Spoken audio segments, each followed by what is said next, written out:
that I'm going to change my bowel habit so I'm not going to be inconvenienced by going to the bathroom? No. What about when you take a test and you're really nervous? I had to go. You got to go. All right. So the bowel is so finicky. If you have surgery and you have anesthesia, you're put to sleep, right? What's the last thing to wake up? Your bowel. The bowel. Right. So you got to remember that, and that's going to be important when you think about assessing the abdomen. Because when you assess the abdomen, because it's so finicky, the last thing we do to the belly is to touch it. Because the slightest bit of palpation or messing with it is going to change what we're hearing. So it's kind of like CPR when you're assessing the abdomen. Look, listen, feel. Does that sound familiar? When you're looking for breathing in an unconscious patient. Same thing with the bowel. So with the abdomen, you're going to look first. What's the word for looking? Inspection. Inspection. All right. What are we going to be looking for? And I know we went over a little bit of this last time. Now, you should not see peristalsis. If you see it, that's problematic because it's usually so hyperactive. A distension? Distension. What is distension going to look like? Bloated. Bloating. It might look hard too, but we're not going to be able to tell that until we do what? Palpate. But we're not going to palpate yet, right? We're going to look, then we're going to listen, then we're going to feel. When we're looking at it, yes, distension. What else? Scars. Color. Lesions or anything. Scars. What did you say, Mike? Any kind of lesions or anything? Indentions? What kind of lesions might you have? Moles.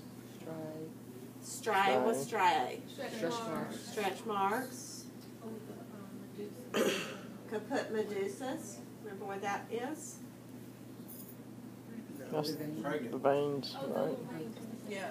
The prominent The veins have little vasculature, the prominent veins.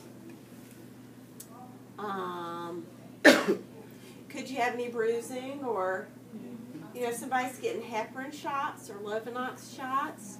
There's going to be little bruising dots. Is that significant? Yes.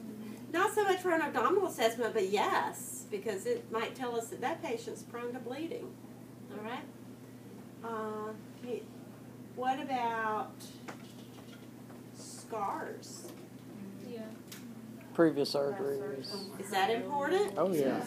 Yeah, that's real important. Because if somebody has had surgery, either something's not there anymore, which would be significant, and when you have surgery, the patient's prone to scar tissue development, so that can pose problems as well.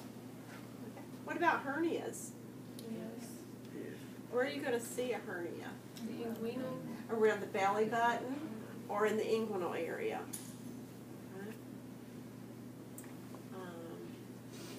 What's the term linea nigra?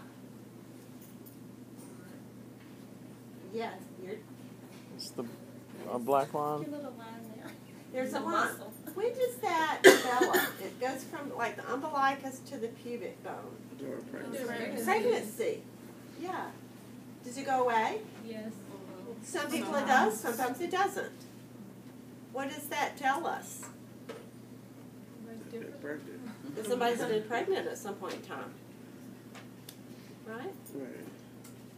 So there are a lot of things that we can see that may not be outwardly significant, but it gives us a lot of information. All right? So we've looked. Now we're going to listen. And I told you how we listen. How do we listen? From left to right. With the diaphragm. Usually, Left lower quadrant. Right lower quadrant. There you go. Right. Right lower quadrant. I'm touching the right place, but yeah. Right to right lower, right upper, left upper, Left lower. With the umbilicus be your intersection. intersection. How long do we listen in each quadrant? Is it 30 seconds? Up to 5 minutes. Oh. You have to listen up to 5 minutes to determine the presence or absence of bowel sounds. Now, if you hear a bowel sound in the first 5 seconds, you move on. Okay. Okay? Might be we're done. Okay? But if somebody has very hypoactive vowel sounds, they've had surgery, they come back to you on the floor, do you expect to hear vowel sounds? No. No. Are we going to be listening for the return of vowel sounds? Yes. Yes. And we're going to get into hyperactive when we do our GI assessment, right? Now, what do vowel sounds sound like? Creaks. Like a gurgle. They may sound like a growl. They may sound like a gurgle. Crepitus. They may sound like a crepitus, which is kind of a creaking sound. There may be a swishing sound. It may sound like, does everybody know what Rice Krispies are? If you crunch Rice Krispies, that will crunch. It may sound like that. They can be so nondescript or unimpressive. Like, that's a vowel sound. You move on. Okay. Now, pitch can vary too, right? If somebody has a partial vowel obstruction, think about a lumen, all right? What happens if you make the lumen smaller? What happens to pitch? It goes up. Okay. So if you have somebody that has a tumor mass growing into that vowel, making the opening smaller, what can that do to the sound? Make 'em Make a higher. higher pitch. Okay. Can that pitch change from quadrant to quadrant? Yes. Sure.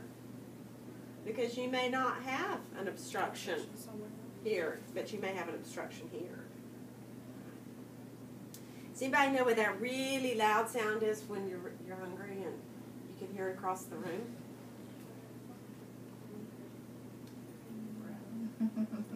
You know what I'm talking about, right? Mm-hmm.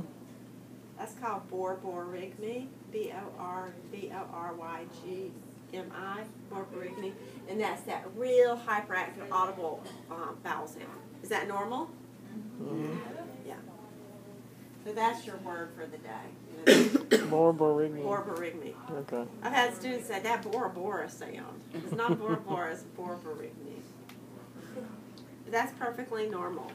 So we've inspected the abdomen. We've auscultated the abdomen.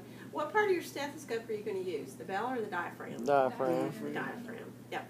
And then we're going to do palpation. Now, in upper levels and in more advanced degrees, we're going to be doing things like palpating for liver margins and palpating kidneys and palpating, and there is percussion too. We're not percussing. Yeah, Just upper like- levels. Yeah. What we're doing is we're doing gentle palpation, which means 1/2 inch to a 1 inch to determine what are we feeling for. Masses. Any masses, any rigidity. You know, sometimes that distension is hard to visualize.